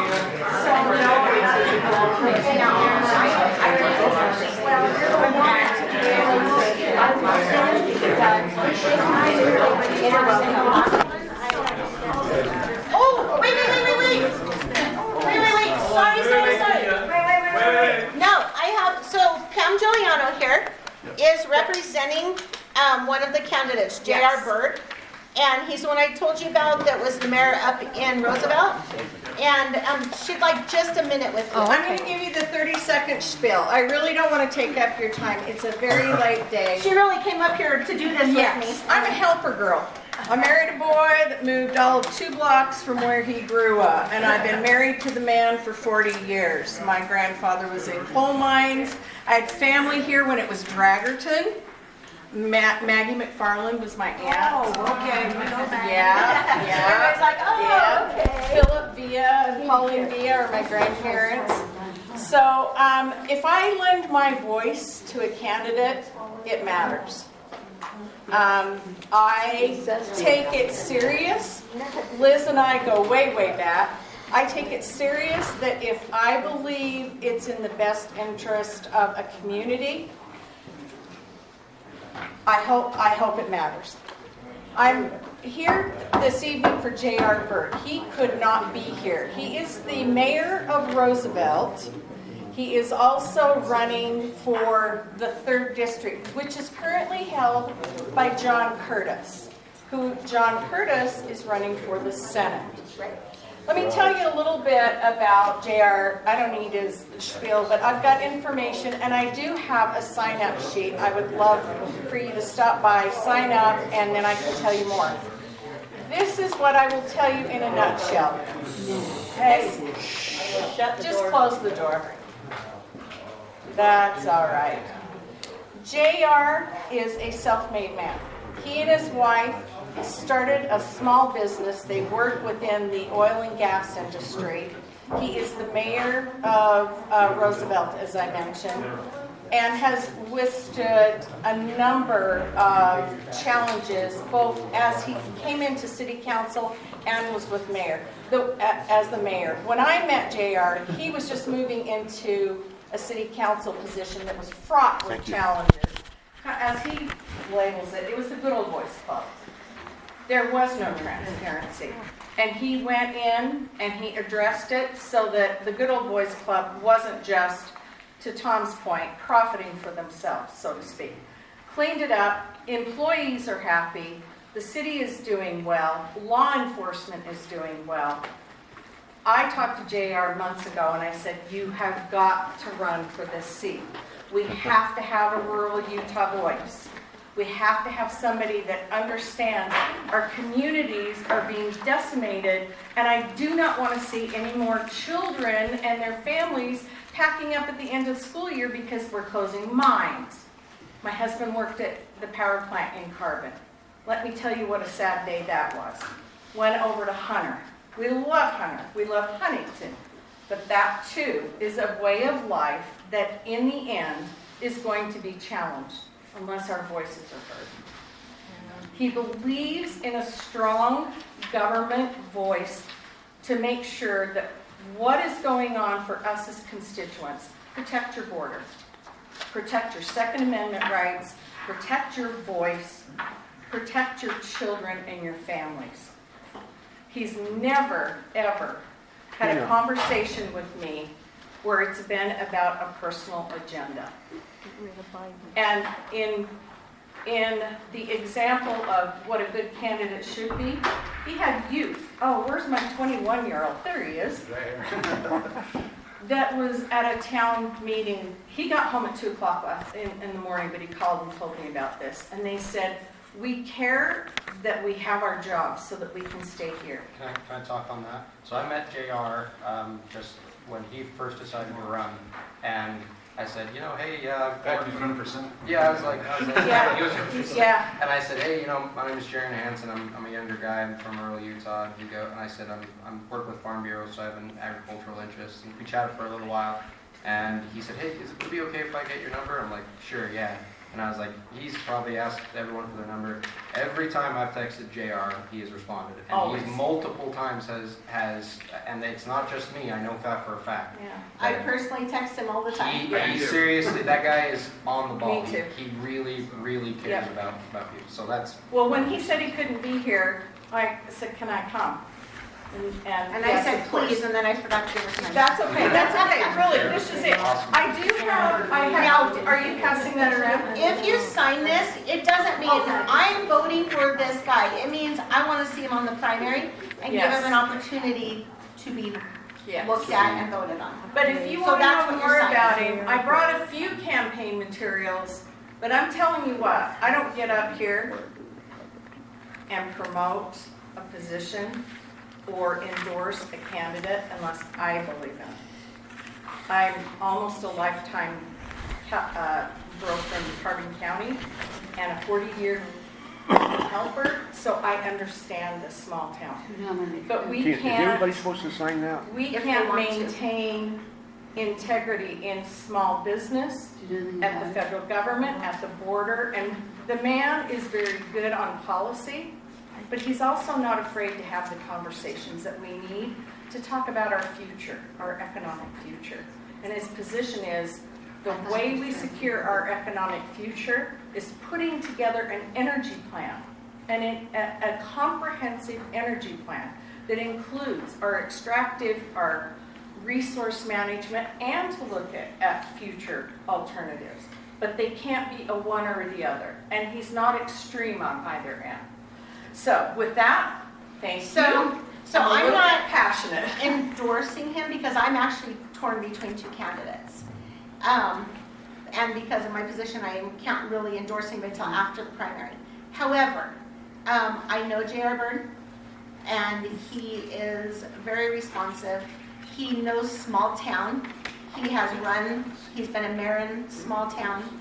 He has grown his own, I'm going to say multi-million-dollar businesses from And he's a nothing. farmer. And he was a farm boy.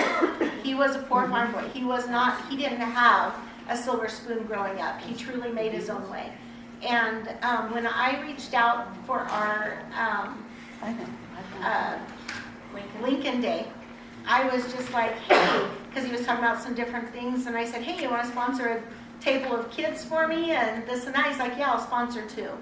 And he just sent me the money. So I'm not going to do it for my campaign. I'm going to do it for my personal account. And he sent me the money from his personal business account.